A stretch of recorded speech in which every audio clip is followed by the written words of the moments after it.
ভবন্তি সম্পদুদয়েন যস্য সদা মহন্মত্ত বিচেষ্টিতানি ন যদ্বিনা সঞ্জনয়েৎ সুখংসা নবপ্রাকারাপি মুকুন্দ ভক্তি। কলিযুগ পাবন অবতার পরম করুণাময় শিশু গৌরাঙ্গ সুন্দরের পরম অন্তরঙ্গ প্রিয় পার্ষদ বর্জ্য পূজ্যপাদ ছিল সনাতন গোস্বামী পাদ, তাহার শ্রী বৃহৎ ভাগবতামৃতম নামক শ্রীগ্রন্থের দ্বিতীয় খণ্ডের পঞ্চম অধ্যায়ে 229তম শ্লোকে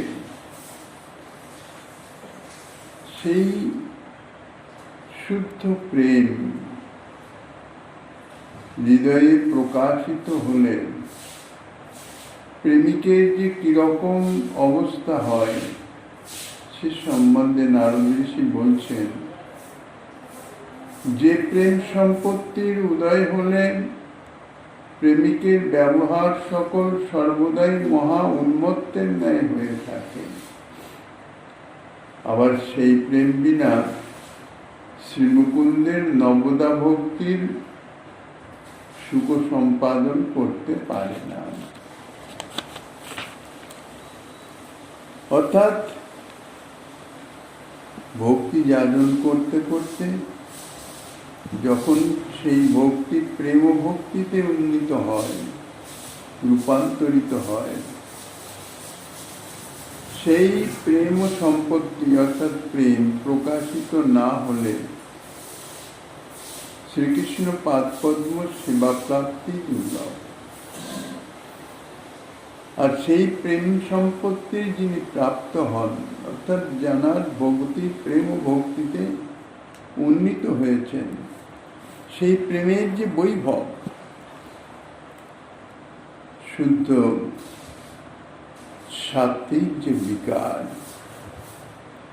কেননা চিত্তে প্রাকৃত গুণ তিরোহিত হওয়ার পরে বিশুদ্ধ সত্যগুণের আবির্ভাব হলে তবেই ভক্তি মহারানী সেই চিত্তে অধিষ্ঠিত হতে পারেন এবং সেই ভক্তি অঙ্গের সাধনে অর্থাৎ প্রেমের সহিত প্রেম ভক্তিতে উন্নীত হলে তখন যে ভক্তি অঙ্গের সাধন তার ফলে প্রেমিকের চিত্তে হৃদয়ে এবং তাহার বিকার যে তাহার বাহ্যিক শরীরে প্রকাশিত হয় সে সম্বন্ধে বলছেন যে প্রেমের বৈভব উদয় হলে ব্যবহার সকল সর্বদাই মহা উন্মত্তের ন্যায় হয়ে থাকে।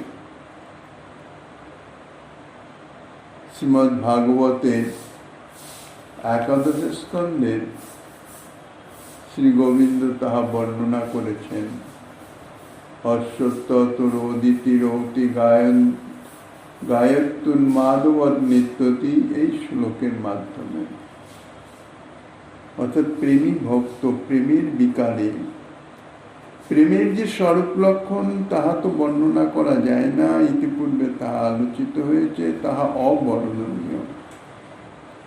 তাহার তটস্থ লক্ষণ দেখে নির্ণয় করা যায় যে হ্যাঁ, ইহার হৃদয়ে প্রেম ভক্তি প্রকাশিত হয়েছে, অর্থাৎ ভক্তি মহারানী প্রেমের সাজে সজ্জিত হয়েছেন। সেই লক্ষণগুলি কি?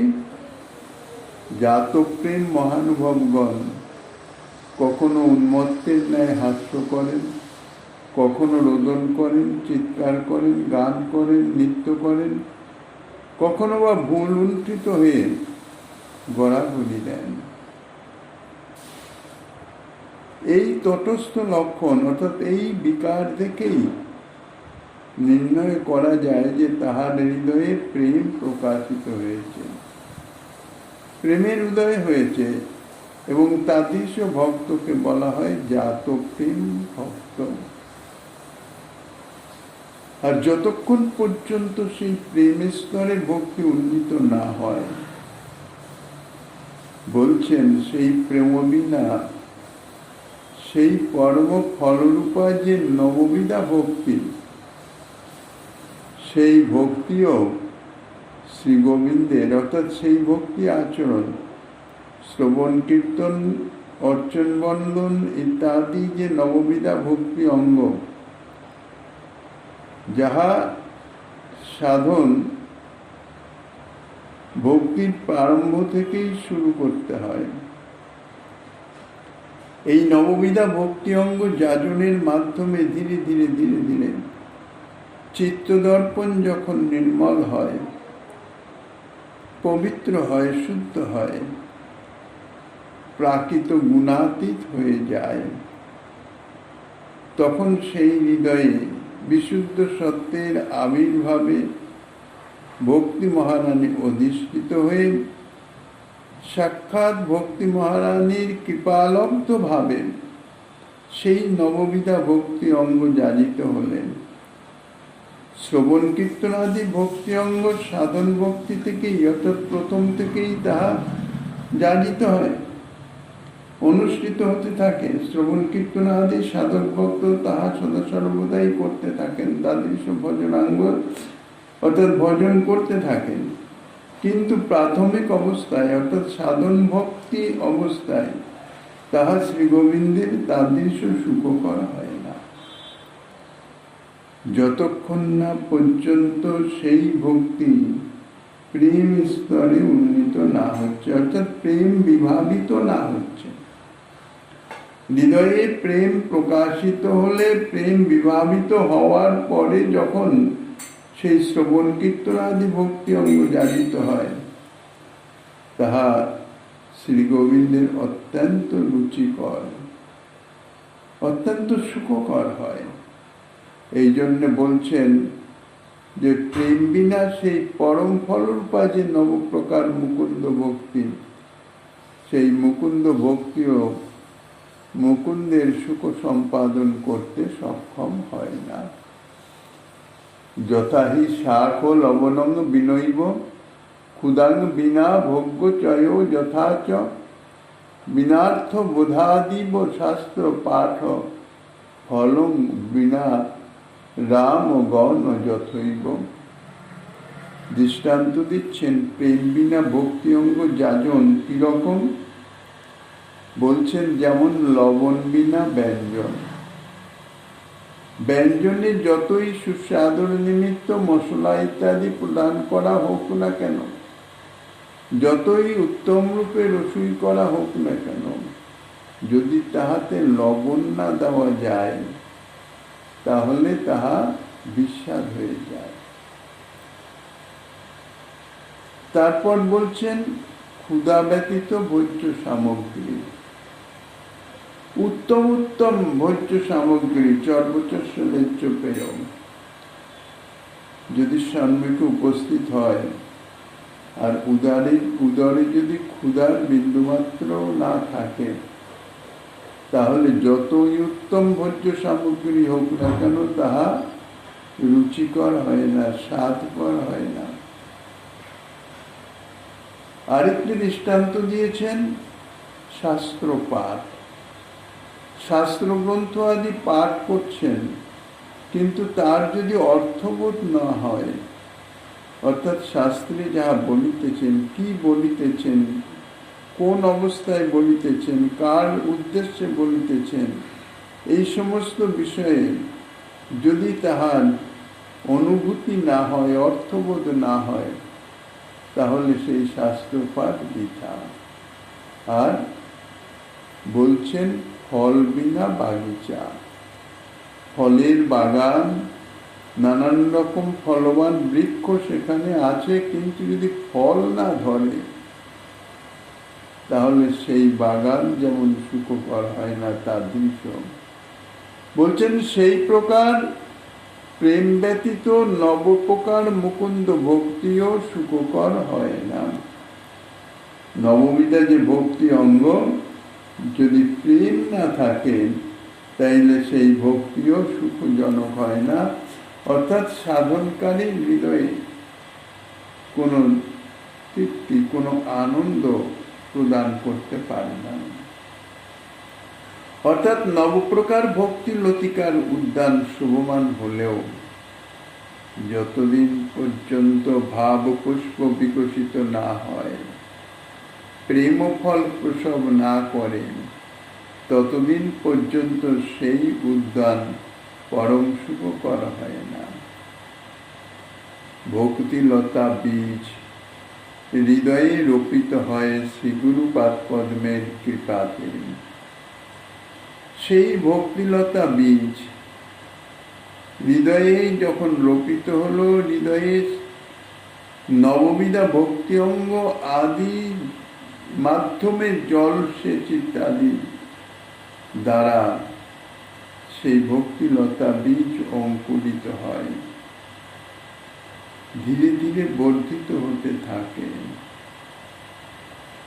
হৃদয় ক্ষেত্রে ভক্তিলতিকা বর্ধিত হতে হতে সাধারণভাবে কোনো যদি বীজ রোপণ করা হয়, তাহাতে জলসেচ আদি ইত্যাদি করতে করতে ধীরে ধীরে অঙ্কুরিত হয়, অঙ্কুর থেকে বর্ধিত হয়, তারপর তাহাতে পুষ্প বিকশিত হয় এবং সেই পুষ্প থেকে ফল উৎপন্ন হয়, ফল ধারণ করে। তখন সেই বীজ রোপণকারী সেই ফল প্রাপ্ত হয়ে তখন সে পরমানন্দিত হয়। যতক্ষণ না ফল প্রাপ্তি হচ্ছে, ততক্ষণ সেই বীজ রোপণকারী যাহা কিছু পরিশ্রম তাহা বৃথাই থাকে। কেননা ফল প্রাপ্তির উদ্দেশ্যেই তো বীজ রোপণ এবং তাহাতে নানাবিধ সেবা। তা ঠিক সেই রকম ভক্তিলতার বীজ হৃদয়ে রোপিত হওয়ার পরে অত্যন্ত নিষ্ঠার সঙ্গে ভক্তি অঙ্গ যাজন অর্থাৎ শ্রবণ কীর্তন আদি যে নববিধা ভক্তি অঙ্গ, ভগবৎ সেবা, ভক্তি অঙ্গ অর্থাৎ ভগবৎ সেবা বা ভজন, হৃদয়ে প্রীতি সহকারে সেই ভজন করতে হয়। ভজন হচ্ছে জলসেচ সদৃশ। যেমন বীজ রোপণ করার পরে তাহাতে যদি যথাবিধি জলসেচ না করা যায়, তাহলে বীজ থেকে অঙ্কুরিত হয় না। ক্ষেত্রকে সদা সর্বদাই সরস রাখতে হয়, তারপরে অতি কোমল হয়তো বীজ থেকে অঙ্কুর হয়। ভক্তিকেও তেমনি, ভক্তি মহারানীকে লতিকার সঙ্গে তুলনা দিয়েছেন। ভক্তি লতা অত্যন্ত কোমল, সেই জন্য হৃদয়রূপী উদ্যান তাহা সদা সর্বদাই সদ্গুণাবলীর দ্বারা, সদাচারের দ্বারা সরস রাখতে হবে। সেই সঙ্গে শ্রবণ কীর্তন আদি যে ভক্তি অঙ্গ, তাহার দ্বারা পুষ্টি করতে হবে। সেই ক্ষেত্রে জলসেচের প্রভাবে অনেক আগাছা বীজ অঙ্কুরিত হয়ে যায়।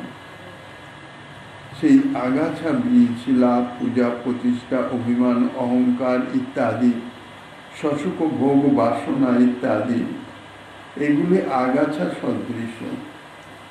হৃদয় ক্ষেত্র থেকে সেগুলোকে একেবারে উপরে নির্মূল করে দিতে হবে, যেন তার মূল হৃদয়ে অধিষ্ঠিত না থাকে। কেননা মূল যদি থাকে, জলসেচের প্রভাবে আবার তা অঙ্কুরিত হবে। এই জন্য সদা সর্বদা সযতনে এই বিষয়গুলি খেয়াল রাখতে হবে, যাতে হৃদয়ে কোনো শশুক ভোগ বাসনা, লাভ, পূজা, প্রতিষ্ঠা ইত্যাদি, অহংকার, অভিমান এসব জাত না হতে পারে, অর্থাৎ না জন্মায়। পূর্ব থেকে তো আছেই, সেগুলোকে উৎপাদিত করতে হবে। তারপর ধীরে ধীরে সাধন করতে করতে যখন বীজ অঙ্কুরিত হয়ে একটু অগ্রসর হবে, অর্থাৎ একটু বড় হবে, ভজন ক্রিয়ার প্রভাবে অনাদি জন্ম সঞ্চিত যে কামনা বাসনা তাহা দূরীভূত হবে। অহংকার, অভিমান, অসৎসঙ্গ, অসৎ জ্ঞান ছাড়ি ভজ গুরুপাদ কর্ম, এগুলিকে অবশ্যই ত্যাগ করতে হবে প্রথম থেকেই, তা নাহলে কিন্তু ভক্তিলতা বীজ বর্ধিত হতে পারবে না। ভজনের প্রভাবে এইগুলি বর্ধিত হবে। লাভ, পূজা, প্রতিষ্ঠা, অহংকার, অভিমান, কর্তৃত্ব বোধ, এগুলি বর্ধিত হতে থাকবে। কারণ ভক্তি অঙ্গ কোনো ক্ষেত্রে যদি জলসেচ করতে করতে থাকা যায় এবং ক্ষেত্রে যদি সরস করতে থাকা যায়, তার মধ্যে সাধারণভাবে মৃত্তিকাতে নানাবিধ আগাছার বীজ থাকে, সেই সঙ্গে বায়ুর প্রবাহে নানান রকম বীজও এসে পড়ে এবং সেগুলি অতি শীঘ্রই অঙ্কুরিত হয়। কেননা হৃদয় ক্ষেত্রেও তাই লাভ, পূজা, প্রতিষ্ঠা, সসুখ, ভোগবাসনা, অহংকার, অভিমান ইত্যাদি অতি শীঘ্র প্রকাশিত হতে থাকে, কারণ এগুলি সব প্রাকৃত। আর ভক্তিবীজ, ভক্তি মহারানী তিনি অপ্রাকৃত, এই জন্যে তাহা অত্যন্ত ধীরে ধীরে বর্ধিত হতে থাকে। কিন্তু আগাছা দিয়ে যদি ঢেকে পড়ে, যে ছলসে যা কিছু করা হয় ক্ষেত্র সরস রাখার জন্যে, তার সমস্তটাই ওই আগাছাই গ্রহণ করে নেয়, অর্থাৎ আগাছাই পুষ্টি লাভ করে, বর্ধিত হতে থাকে। জলসেককারী জলসেক করে যাচ্ছে, আর এই আগাছা যদি উৎপাদিত না করে, অর্থাৎ ভজনের প্রথম থেকে যদি এ বিষয়ে সচেতন না হওয়া যায়, লাভ, পূজা, প্রতিষ্ঠা ইত্যাদি, অহংকার, অভিমান, তাহলে কিন্তু ভক্তিবীজ বর্ধিত হবে না। সেই যে ভজন করবে, ভগবত ভজন করছে, তাহা তো বিফল হবে না, তার তো শক্তি আছে, সেই শক্তির প্রভাবে এইগুলি বর্ধিত হতে থাকবে। সচুক ভোগ বাসনা, নিজ কর্তৃত্ব বুদ্ধি, অহংকার, অভিমান, এইগুলি, এই ভাবগুলি বর্ধিত হতে থাকবে। আর এদিকে ভক্তিবীজ সে সংকুচিত হয়েই পড়ে থাকবে, হয়তো মৃত্তিকার অন্তরালেই পড়ে রইল, অঙ্কুরিতই হতে পারল না। তো এইভাবে সাধক প্রথম থেকেই অত্যন্ত সচেতনতার সঙ্গে ভজন যদি করতে থাকে, তাহলে ভজন করতে করতে ধীরে ধীরে তার উদ্দেশ্য কোথায়? ভক্তির ক্রম অবস্থায় যাহা বলেছেন, যথাবস্থিত দেহে প্রেম প্রাপ্তি হচ্ছে তাহার লক্ষ্য। সে যে ভজন করছে কি উদ্দেশ্যে? না প্রেম প্রাপ্তির জন্য। তাহলে প্রেম প্রাপ্তি করতে গেলে প্রথমে তার চিত্তক্ষেত্রকে আগাছা মুক্ত করতে হবে। ভক্তিবীজ তো অঙ্কুরিত হয়ে যাবে, কেননা বজ্রাঙ্গের শক্তিতে। তা আগাছা মুক্ত না করলে, আগাছা মুক্ত অর্থাৎ অনাদি জন্মে যে কামনা বাসনা, ভোগ বাসনা যাহা হৃদয়ে সঞ্চিত হয়ে আছে, যাহাকে বলা হয়েছে শাস্ত্রে অনর্থ, ভজন বিঘ্নকারী, ভজনকে বিপথে পরিচালিত করে, ভজনকে যে যথা উদ্দেশ্য সেই ভক্তি মহারানীর পুষ্টি লাভ হতে দেয় না। এই অনর্থ নিবৃত্তি, অর্থাৎ অনর্থকে প্রথমে দূর করতে হবে। ভজনের প্রভাবেই তা হবে। যেমন পিত্তরোগীর জিহ্বায় সবই তিত লাগে, মিশ্রিখণ্ড পর্যন্ত যাহা স্বরূপগত মিষ্ট তাহাও তিত লাগে, কেননা পিত্ত রোগের দোষে। কিন্তু সেই মিশ্রি যে শক্তি প্রবাহ, তাহার ফলে ধীরে ধীরে ধীরে ধীরে তার পিত্তরোগ দূরীভূত হতে থাকে। তা পিত্তরোগ দূরীভূত হয়ে গেলে কিন্তু তখন যেরকম যেরকম পিত্তরোগ দূরীভূত হয়ে সে নিরোগের দিকে অগ্রসর হতে থাকবে, সেই মিশ্রিখণ্ডের আস্বাদ একটু একটু করে তার অনুভব হতে থাকবে। একেবারে রোগ দূরীভূত হয়ে গেলে তখন তাহার মিষ্টতা তাহার জিহ্বায় অনুভব হবে। ঠিক সেই রকম চিত্তে যে অনাদি জন্ম সঞ্চিত কামনা বাসনারও যে কলুষতা বিদ্যমান আছে, পিত্তরোগের মতন যাহা বিদ্যমান আছে হৃদয়ে, সেই যাহাকে বলা হয়েছে অনর্থ, ভজন ক্রিয়ার মাধ্যমে সেই অনর্থকে দূরীভূত করতে হবে। ইহাই হইতেছে সাধক ভক্তের প্রাথমিক লক্ষ্য। প্রেম তাহার মূল লক্ষ্য ঠিকই, কিন্তু প্রেম প্রাপ্তির যে প্রথম সোপান তাহা হইতেছে অনর্থ নিবৃত্তি, চিত্তশুদ্ধি। মায়িক গুণ সত্য রজতম তাহাকে দূরীভূত করে গুণাতীত হওয়া। যেমন কোনো শিক্ষার উদ্দেশ্যে কোনো ছাত্র তার মূল লক্ষ্য সে হয় ডাক্তার হবে, নইলে ইঞ্জিনিয়ার হবে, নইলে উকিল ব্যারিস্টার হবে ইত্যাদি মূল লক্ষ্য। কিন্তু তার প্রাথমিক লক্ষ্যটা কি? প্রাথমিক লক্ষ্য হচ্ছে স্কুলের গণ্ডি অতিক্রম করা। এই স্কুল পর্যন্ত অর্থাৎ বিদ্যালয় পর্যন্ত, প্রাথমিক থেকে বিদ্যালয়ের শেষ পর্যন্ত সকলের যে পাঠ্যক্রম একই। বিদ্যালয়ে অতিক্রম করেছে যখন উচ্চ বিদ্যালয় বা বিশ্ববিদ্যালয়ে যখন সে উন্নীত হতে পারবে, তখন সে তাহার মূল লক্ষ্য অনুযায়ী অগ্রসর হতে পারবে। কিন্তু এই বিদ্যালয়ের গণ্ডি অতিক্রম হওয়া পর্যন্ত সাধন প্রক্রিয়া প্রায় সকলের একই। তাই নববিধা ভক্তি অঙ্গ ইহা হইতেছে ভজন। ইহার মাধ্যমে যাহাকে বলা হয়েছে ভজন ক্রিয়া, শ্রী গুরুদেবের প্রদত্ত সেই গুরুমুখী ভজন ক্রিয়া সে করতে থাকবে, অর্থাৎ ভজন করতে থাকবে। তার প্রাথমিক উদ্দেশ্য আমার অনর্থ নিবৃত্তি। অনাদি জন্মের যে ভোগ বাসনা, যে অভিমান অহংকার ইত্যাদি যাহা কিছু আছে, অনাদি জন্মের যে সমস্ত অপরাধ আদি আছে, সেগুলোকে নির্মূল করা, ক্ষয় করা। যতদিন পর্যন্ত তাহা নির্মূল না হচ্ছে ততদিন পর্যন্ত তাহার চিত্ত শুদ্ধ হচ্ছে না। অর্থাৎ সেই চিত্তে ভক্তি মহারানীর আবির্ভাবই হবে না। চিত্ত শুদ্ধ হলে তাহা প্রাকৃত গুণাতীত হয়ে বিশুদ্ধ সত্যের প্রকাশ হলে ভক্তি মহারানীর আবির্ভাব হবে। ভজন ক্রিয়া কিন্তু যেমন তেমনই চলতে থাকবে। প্রাথমিক ভজন ক্রিয়ার উদ্দেশ্য হচ্ছে চিত্তশুদ্ধি। চিত্তশুদ্ধি হয়ে গেলে, অর্থাৎ চিত্তে যখন আর সসুখ ভোগ বাসনার লেশাবাস থাকবে না, অহংকার অভিমান ইত্যাদি থাকবে না, চিত্তে দৈন্যতার প্রকাশ হবে। আমি সর্বাপেক্ষা অধম, অসামর্থ্য, কোনো বিষয়ে আমার যোগ্যতা নেই, এই জাতীয় অনুভব আসতে থাকবে।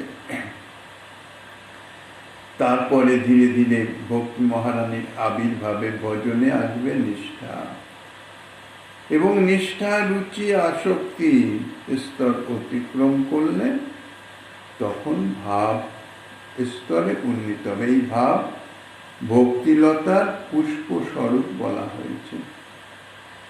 এই ভাব হচ্ছে পুষ্প, ফুল না হলে তো ফল ধরবে না। এই ভাবের স্তরে পৌঁছলে তখন ভাবের সঙ্গে ভজন, তখন যে ভক্তি অঙ্গ যাচন হবে তাহা হবে ভাবের সঙ্গে। তাই সেই ভক্তি নাম হচ্ছে ভাব ভক্তি। ভাবের সঙ্গে ভজন করতে করতে, ভাব অর্থাৎ একমাত্র শ্রীকৃষ্ণ সুখৈক যে ভোগ, শ্রীকৃষ্ণ সুখৈক যে বাসনা, সেই বাসনা চিত্তে বিদ্যমান থাকবে। চিত্তে সদা সর্বদা সেই ভাবই থাকবে। অভীষ্টের কিভাবে সেবার মাধ্যমে অভীষ্টকে সুখী করা যায় সে সম্বন্ধে চিত্তে কখনো কোনো সময় কিঞ্চিত মাত্র সসুখ ভোগ বাসনার আভাসও থাকবে না। তাদৃশ ভাব, সেই ভাব সহকারে ভজন করতে থাকলে ধীরে ধীরে ভাব পুষ্প থেকে প্রেম ফল প্রকাশিত হবে। যতদিন পর্যন্ত ভাব পুষ্প বিকশিত না হয় এবং প্রেম ফল প্রসব না করেন, ততদিন সেই উদ্যান অর্থাৎ হৃদয়ের উদ্যান, তাহাতে এই যে শ্রবণ কীর্তন আদি ভক্তি অঙ্গ, তাহা অর্থাৎ ভজন সুখকর অনুভব হয় না। তাহলে এইভাবে যখন সেই প্রেম প্রকাশিত হয়, সেই প্রেমের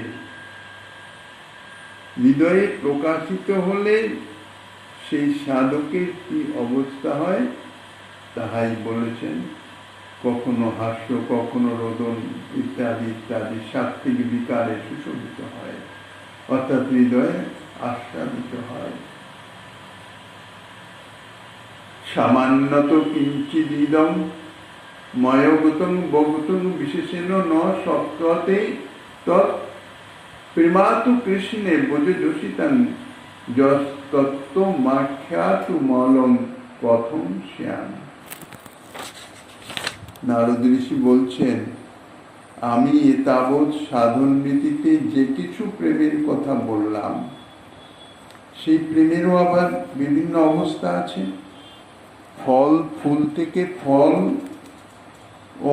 মানে খুব ছোট্ট আকারে ফল প্রথমে প্রকাশিত হয়, তারপর ধীরে ধীরে ধীরে ধীরে সেই ফল আস্তে আস্তে বর্ধিত হয়, তারপরে যখন পক্ষ থেকে সুপক্ষ হয়, তখন তাহা যথার্থ আস্বাদনীয় হয়। তাহলে ফলেরও বিভিন্ন স্তর আছে।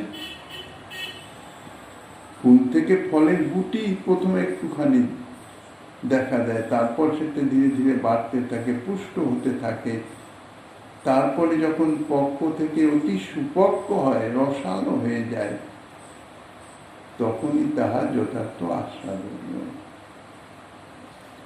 তো নারদ ঋষি বলছেন যে এতাবৎ সাধন নীতিতে যে কিছু প্রেমের কথা বললাম, অর্থাৎ এই প্রেমরূপ ফলের কথা বলা হলো, তাহা ভগবানের কোন অবতার বা বৈকুণ্ঠনাথ বিষয়ক বলেই জানবে, অর্থাৎ তাহা সাধারণ। পরন্তু এই প্রেমও বিশেষ রূপে নিশ্চয় করতে পারা যায় না। আর শ্রী নন্দনন্দনের প্রতি ব্রজযোষিতাগণের, ব্রজসুন্দরীগণের যে প্রেম, তাহা হচ্ছে বিশেষ প্রেম। সেই বিশেষ প্রেম আমি কিরূপে নির্দেশ করব, অর্থাৎ কোন প্রকারেই তাহা নির্দেশ করতে সক্ষম নই।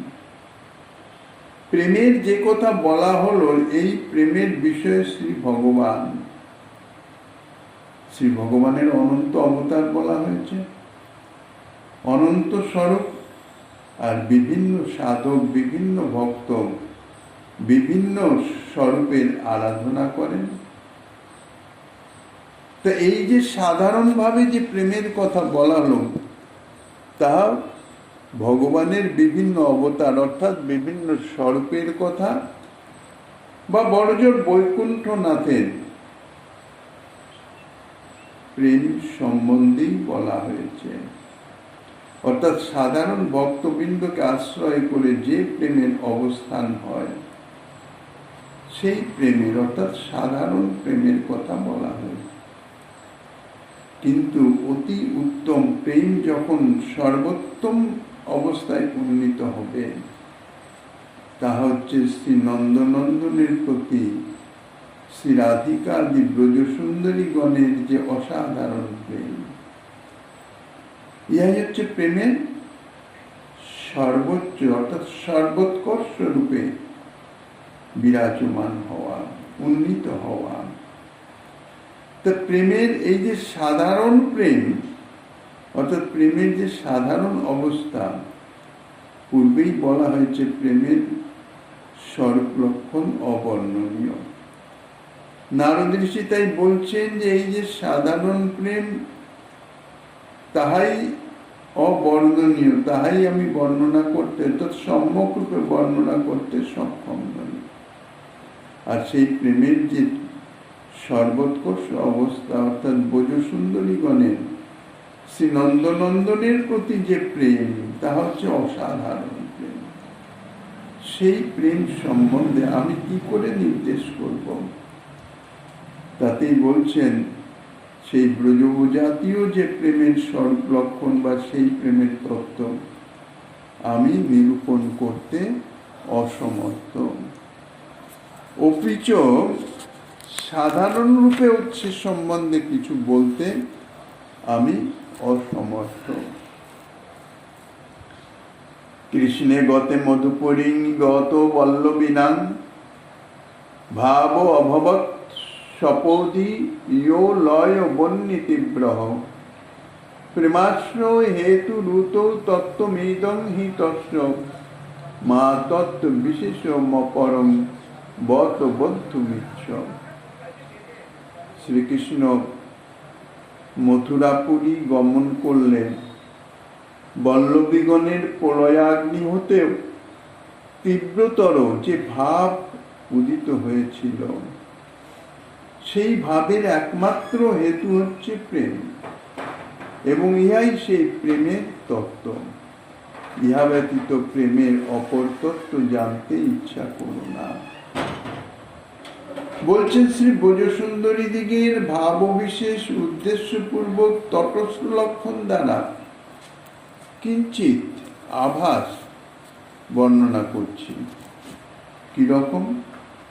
প্রকট লীলাতে শ্রীকৃষ্ণ যখন মথুরা গমন করেন, তখন বল্লভীগণ অর্থাৎ শ্রীকৃষ্ণ প্রেয়সী ব্রজসুন্দরীগণ তাহাদের চিত্তে হৃদয়ে যে দুঃসহ ভাবের উদ্গত হয়েছিল, অর্থাৎ ভাবের উদয় হয়েছিল, তাহা বলছেন কি প্রলয়াগ্নি হতেও তীব্রতর, প্রচন্ড দাবদাহ। সেই ভাবের একমাত্র কারণ হচ্ছে এই প্রেম। ইহাকেই সেই প্রেমের তত্ত্ব বা স্বরূপ বলে জানবেন। ইহা ব্যতীত সেই প্রেম বিশেষের অন্য কোনো তত্ত্ব বিবরণ তাহা অবগত হতে ইচ্ছা করো না, কেননা তাহা অনুভবে আসবে না। তাহার বিশেষ নিরূপণে আমারও তোমার দশা বিশেষ উপস্থিত হবারও আশঙ্কা আছে। অর্থাৎ সেই প্রেম এমনই বস্তু যে সেই প্রেম মনে চিন্তা করলেই যদি চিত্ত শুদ্ধ হয়, পবিত্র হয়, তাহলে সেই প্রেমের যে প্রভাব সেই চিত্ত, সেই হৃদয় ধারণে অসমর্থ, নিশ্চিত মূর্ছিত হয়ে যাবে। তুমিও মূর্ছিত হয়ে যাবে, আমিও মূর্ছিত হয়ে যাব। তার ফলে প্রেম তত্ত্ব বর্ণন বা কে করবে, আর শ্রবণী বা কে করবে? অতএব সেই প্রেম তত্ত্ব আর আমি বর্ণনে অসমর্থ, অক্ষম।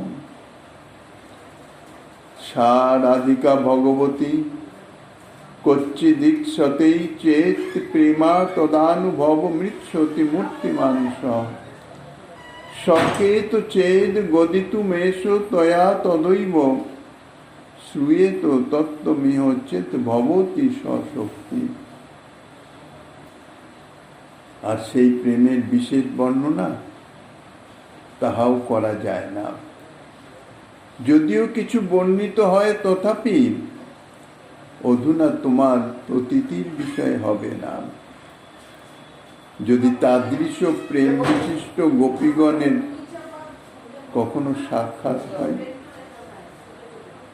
বিশেষত পরম ভগবতী শ্রী রাধিকা যদি কচ্ছিৎ দৃষ্টিগোচর হয়, যদি তাঁর একটু কৃপা দর্শন প্রাপ্ত হওয়া যায়, তবেই সেই মূর্তিমান প্রেম, অর্থাৎ সেই প্রেম মূর্তিমান হয়ে হৃদয়ে প্রকাশিত হবে, অর্থাৎ হৃদয়ে অনুভূত হবে।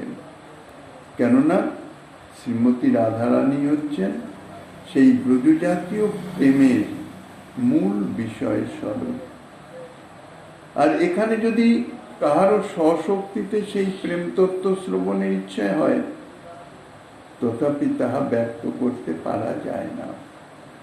কারণ সেই পরমানন্দময় প্রেম শ্রোতা এবং বক্তা উভয়কেই মোহগ্রস্ত করে দেয়।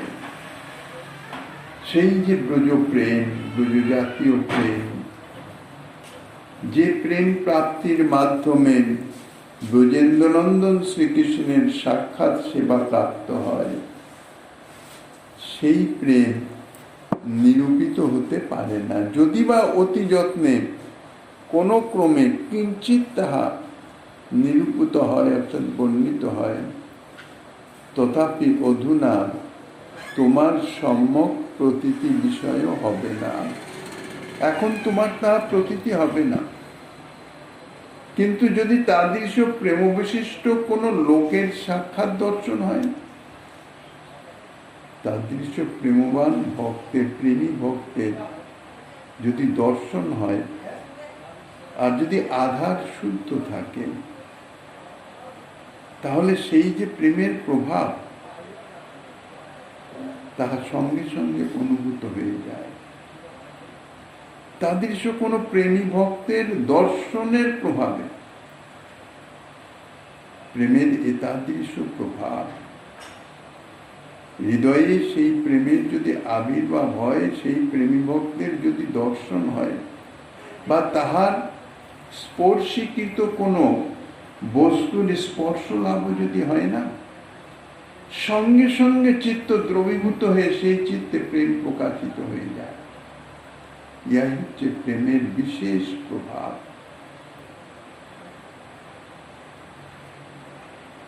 ভগবানের প্রিয়তমা প্রেমবতী গোপীগণের মধ্যে সুপ্রসিদ্ধা পরম প্রেমময় মূর্তি বলতে গেলে এই প্রেমের ভান্ডারী শ্রীমতী রাধারানী। যদি তাঁর কোনো কৃপা দর্শন হয়, যদি প্রত্যক্ষীভূত হয়েন, তবেই সেই মূর্তিমান প্রেম সাক্ষাৎ অনুভূত হতে পারে। আর সেই ভগবতীর যদি সেই প্রেমতত্ত্ব তিনি যদি ব্যাখ্যা করতে পারেন, তাহলেই এখানে যদি কাহারও পরমানন্দময়, পরম শোক দুঃখময় সেই প্রেমতত্ত্ব শ্রবণের অধিকার থাকে, নিজের শক্তি হতে পারে, তথাপি তাহা কিন্তু ব্যক্ত করতে পারা যায় না।